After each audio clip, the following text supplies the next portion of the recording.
Durante o governo de Getúlio Vargas, de 1951 a 1954, a política econômica era marcadamente nacionalista. A adoção de uma política voltada para os interesses da nação determinou. Vamos parar um pouquinho nesse enunciado e avaliar aí, porque a gente sabe que o Estado Novo, a era Vargas, termina em 45 e aqui está falando de um governo Vargas de 51 a 54. Quando terminou o Estado Novo em 45, Vargas foi deposto em 1945, em novembro de 45.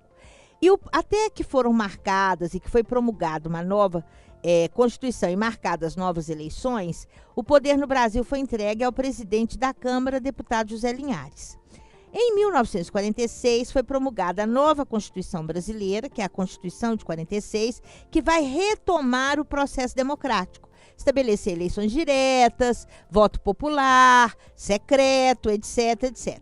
E aí, nós vamos ver que nas eleições de 51, Vargas vai se candidatar novamente ao cargo de presidente do Brasil. Agora ele vai se candidatar e vai ser eleito pelo voto direto com uma votação bem expressiva. O presidente brasileiro que governou antes de Vargas, quer dizer, antes desse período aqui, de 46 a 50, é Dutra, que foi inclusive ministro de Vargas durante a era Vargas. E Vargas então retoma o poder como presidente em 54. Esse governo, o mandato deveria ser de 5 anos, mas Vargas suicida em agosto de 54, né? Devido a uma crise pesada da política brasileira, Vargas, então, em agosto de 54, suicidou, encerrando esse processo. E aí o enunciado fala da política econômica. Vamos ver as opções. O choque com interesses imperialistas, principalmente norte-americanos, já que os países capitalistas, durante a Guerra Fria, se agrupavam sob a direção e de um acordo com os interesses dos Estados Unidos. Veja bem, quando a guerra acabou, o Brasil, que lutou durante a Segunda Guerra do lado dos aliados, ou seja, do lado dos Estados Unidos e dos países que se aliaram a ele, os Estados Unidos vão exigir essa fidelidade dos países americanos, inclusive ao Brasil, à política capitalista norte-americana. O que é a Guerra Fria? A Guerra Fria é uma guerra ideológica entre Estados Unidos, capitalista, e União Soviética, socialista. Nós vamos lembrar que a Segunda Guerra, ela tem como um dos seus principais resultados a bipolarização do mundo. O mundo se dividiu entre socialista e capitalista, e o Brasil ficou atrelado ao capitalismo, né?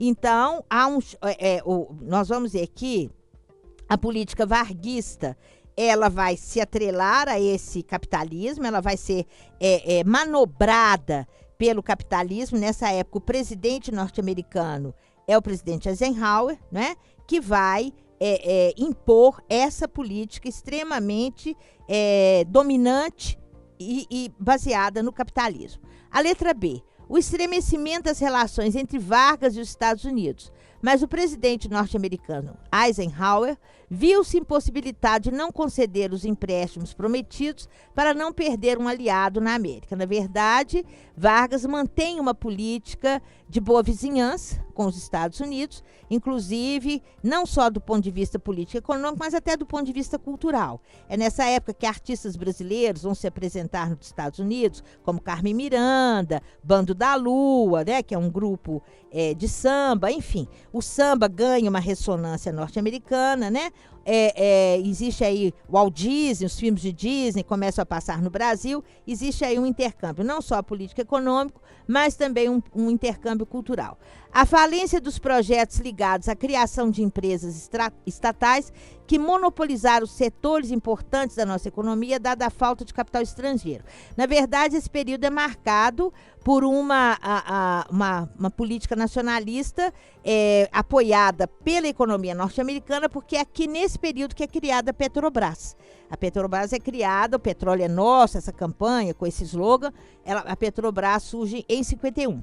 O afastamento do governo do movimento trabalhista que criava obstáculos para a implantação do programa econômico. Na verdade, o movimento trabalhista ele ganha uma certa ressonância nesse período, até porque é um período marcado por greves. Vamos lembrar que é um período democrático, onde a população volta às ruas, começa a questionar, a reivindicar, e uma das reivindicações marcantes dessa fase são as greves trabalhistas.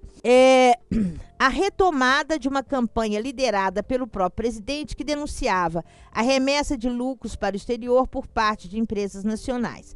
Na verdade, o presidente, nesse período, ele passa por uma crise interna bem aguda, né, marcada por alguns episódios que ficaram realmente assim, que se destacaram, como a crise jornalística. Ele perde o apoio da imprensa, o crime da Rua dos Toneleiros, quando houve um atentado que era para matar o seu maior oponente na época, que era Carlos Lacerda, e que mata um major da aeronáutica, um jovem major de 30 e poucos anos, e também a questão sindicalista, que vai ser muito, muito evidente nessa época. De maneira que o gabarito correto que responde ao enunciado é a letra A.